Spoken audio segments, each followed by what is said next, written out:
बरेली के इज्जत नगर थाना क्षेत्र के करमपुर चौधरी की रहने वाली गर्भवती महिला प्रीति पत्नी अमित के साथ उसके सगे संबंधियों ने मारपीट की और दबंगई दिखाते हुए कहा कि तुम लोग हमारा कुछ भी नहीं कर सकते हो। गर्भवती प्रीति ने आरोप लगाया है कि सगे संबंधियों की शिकायत लेकर दोनों पति पत्नी इज्जत नगर बैरियर नंबर 1 के चौकी प्रभारी विनोद कुमार के पास पहुंचे तो उन्होंने पीड़ित की शिकायत की सुनने की जगह उल्टा पीड़ित को हड़काने में लग गए।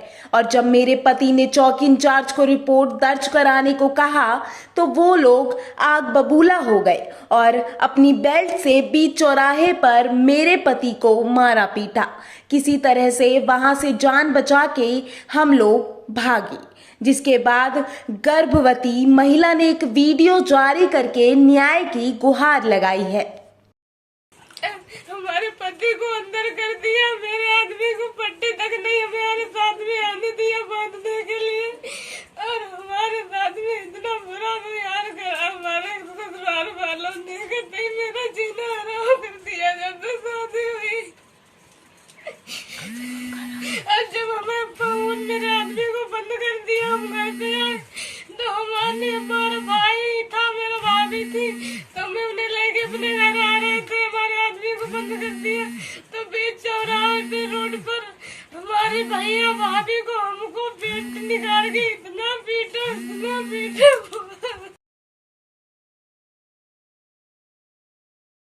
यूपी के उन्नाव में अपर पुलिस अधीक्षक उन्नाव शशि शेखर सिंह द्वारा मतगणना स्थल एबीसी इंटर कॉलेज नवाबगंज में सुरक्षा व्यवस्था का जायजा लिया गया व सभी को कोविड-19 का पालन करने हेतु निर्देशित किया।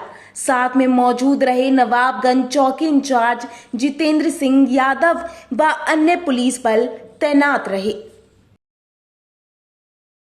मऊ जनपद में त्रिस्तरीय पंचायत चुनाव की मतगणना सुबह 8 बजे से शुरू हो गई है। ये चुनाव बैलेट पेपर से हुआ है, इसलिए परिणाम आने में थोड़ी देरी होगी। दोपहर बाद रुझान आने लगेंगे। इसी के साथ ही प्रत्याशियों के भाग्य का फैसला होने लगेगा। मतगणना 12 घंटे से अधिक तक चल सकती है। उसी हिसाब से प्रशासन ने तैयारी भी की है। मतों की गिनती के लिए कर्मचारियों की 2 शिफ्ट बनाई गई है। एक शिफ्ट के कर्मचारी सुबह 8 बजे से शाम 8 बजे तक गणना करेंगे। उसके बाद रात 8 बजे से सुबह 8 बजे तक दूसरी शिफ्ट काम करेगी। अगर सोमवार की सुबह तक मतगणना पूरी नहीं होगी तो पहली शिफ्ट वाले तीसरी शिफ्ट में गणना करने जाएंगे। मतगणना के लिए करीब 9,000 कर्मचारियों को ट्रेनिंग दी गई है। इस कार्य में मतगणना कर्मियों को 12 घंटे बाद राहत मिल जाएगी। हालांकि सहायक निर्वाचन अधिकारी वहां पर लगातार काम करेंगे। वह मतगणना खत्म होने तक केंद्र पर रहेंगे। मतगणना के लिए हर ब्लॉक में एक केंद्र बनाया गया है। यहाँ मतगणना का कार्य बहुत सुचारू रूप से चल रहा है। यहाँ के थानाध्यक्ष बहुत मुस्तैद हैं और उन्होंने सारी फोर्स का बहुत अच्छा डिप्लॉयमेंट कर रखा है। कोई भी अव्यवस्था नहीं है, बहुत ही अच्छे से कार्य चल रहा है। सर, कोविड को अगर देखा जाए तो आने जाने वाले के थर्मल स्क्रीन की भी व्यवस्था नहीं है, न सैनिटाइज की व्यवस्था है। ज़्यादातर लोगों का कल चेकिंग हो चुकी है। ज़्यादातर लोग अपने अपने प्रमाण पत्र कोरोना टेस्ट के लिए आए हैं। जो नहीं आए हैं उनकी व्यवस्था हम कर रहे हैं। यूपी के मथुरा में गोवर्धन डीएवी इंटर कॉलेज पर मतगणना की प्रक्रिया शुरू हो गई है। मतगणना स्थल पर सोशल डिस्टेंसिंग की धज्जियां उड़ाई जा रही हैं। पुलिस को लाठियों का प्रयोग करना पड़ रहा है। आज त्रिस्तरीय पंचायत चुनाव को लेकर मतगणना शुरू हो गई है। खबर हाथरस से है, जहां पर पुलिस को लाठीचार्ज करके हटाना पड़ा। जगह जगह पुलिस बल मौजूद रहे। पंचायत चुनाव की मतगणना के दौरान सोशल डिस्टेंसिंग की धज्जियां उड़ाई गईं। आपातकालीन स्थिति के मतगणना केंद्रों पर फायर ब्रिगेड की गाड़ी मौजूद रही। पंचायत चुनाव के नतीजों के दौरान काफी भीड़ मौजूद रही। पंचायत चुनाव की मतगणना के दौरान सरकार द्वारा गाइडलाइन जारी की गई थी उसका कोई भी पालन नहीं किया गया। वहीं मतगणना केंद्रों के बाहर जमा लोगों की भीड़ को पुलिस ने जमकर खदेड़ा। एक तरफ जहां कोरोना महामारी पूरे विश्व में अपना पांव पसार रही है, ऐसे समय में पंचायत चुनाव का मतगणना आज देवरिया जनपद में किया जा रहा है, जहां कहीं भी सोशल डिस्टेंसिंग का पालन करते हुए कोई नजर नहीं आ रहा।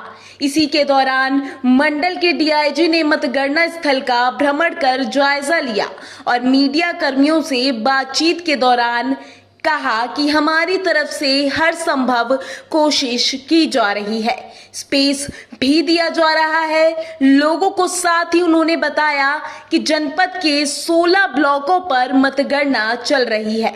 बात करें अगर सोशल डिस्टेंसिंग की, तो कहीं भी सोशल डिस्टेंसिंग का पालन होता हुआ नजर नहीं आ रहा। प्रत्याशी व उनके सहयोगियों द्वारा सोशल डिस्टेंसिंग की जमकर धज्जियां उड़ाई जा रही हैं। देखिए, लगातार प्रयास है। हमारे यहाँ 16 जगह देवरिया में और बाकी भी हमारे जो तीनों जनपद है उसमें मतगणना चल रही है। स्पेस का कंस्ट्रेंट कहीं कहीं हो सकता है, जिस कारण से जो भी देखिए जितने एजेंट्स अलाउड हैं, जितने प्रत्याशी अलाउड हैं, वो तो हमें अलाउ करना ही है, क्योंकि वो एक इलेक्शन की प्रक्रिया है। उसमें जो स्पेस अवेलेबल है उसमें जो मैक्सिमम पॉसिबल तरीके से उनको डेफर करके रखा जा सकता है, वो कोशिश की गई है, ताकि अंदर हॉल्स में इसीलिए ये काउंटिंग नहीं की गई, बरामदे में काउंटिंग की गई है, ताकि सभी लोग खुले में रहें, एयर सर्कुलेट होती रहे और जो भी संक्रमण फैलने की बात है, इन्फेक्शन फैलने की बात है, वो पॉसिबिलिटी कम से कम रहे। इसीलिए जितनी यहाँ पे मतगणना है वो बरामदे में की गई और जितने जो एजेंट्स हैं वो बाहर खड़े गए, ओपन में खड़े किए गए टेंट लगा के, ताकि हम ज़्यादा से ज़्यादा स्पेस को इस्तेमाल कर पाएँ।